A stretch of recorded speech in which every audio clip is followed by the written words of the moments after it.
तो hello hi सांग मैंने आज शीतुआ सन्धार आउ एक नुआ फ्रेश ब्लॉग को आपन को स्वागत जना। आज हूँ माघ मासर संक्रांति अर्थात मकर मेला। तो चलतु आज आम बुलापी जावा आम ग्राम ठारू 7 किलोमीटर दूर में अंकुर खुंटार मकर मेला यात्रा को। तो देरी नक आम बाहरी गलु मकर देखापी।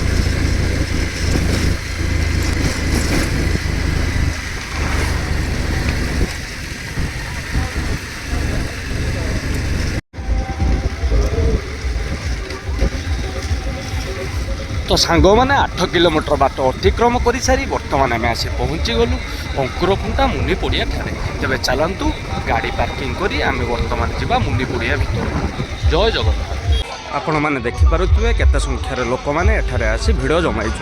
तो चलतु आम जा बर्तमान मकर पड़िया भर मुनि पड़िया भर। बर्तमान आम आसी पहुँची गलु मुनि पड़िया भितर। बाबा रे बाबा बहुत संख्यार लोक एठारे अच्छा। तुआ सन्धार एत संख्यक लोक देखी प्रथमे मु आश्चर्य होगली। जहाँले ये एक ग्रामीण मेला वर्षरे थरे आसे से लोक मानकर भिड़ देखा मिलूँ। आउ देरी नक बाबा कपिलेश्वर महादेव पाखक माटी देवाई और मकर पानी नापी चलीगलु।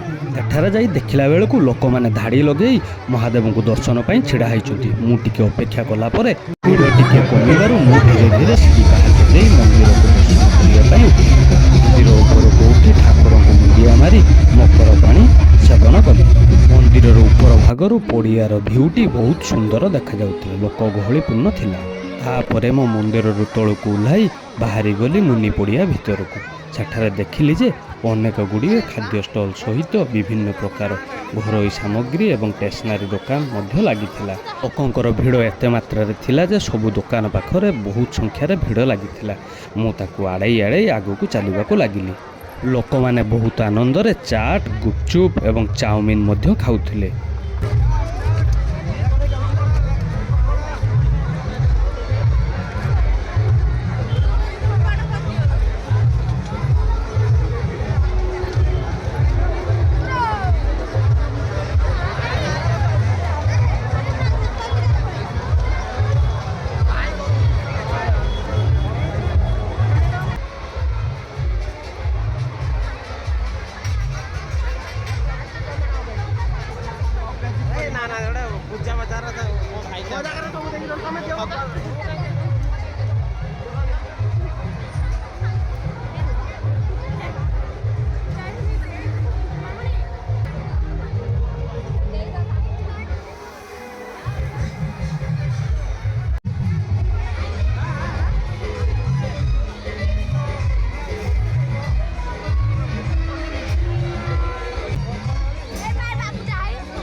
मकर मेला बुलाबुली सारी फेरला बेलू सेठारे मैं देखिली जे बाबा कपिलेश्वर मुनि महाकमिटी तरफ एक रंगारंग कार्यक्रम लोक मनोरंजन पर आयोजन कराई।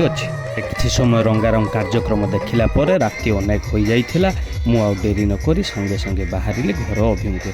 जदि आपण मैंने शीतुआ सन्धार आपण अंचल होता मुनि प्रोग्राम देखापी जाइए ताहले कमेंट बॉक्स रे निश्चित जनइबे। आपण मानक ये मकर मेला भिडियोटी केमिति लागिला निश्चित भाव में जनइबे। जदि आपण मानक भिडियोटी भल लगी चैनल टी लाइक करेंगे शेयर करेंगे और सब्सक्राइब करदेवे। रहुची जय जगन्नाथ। शुभरात्रि।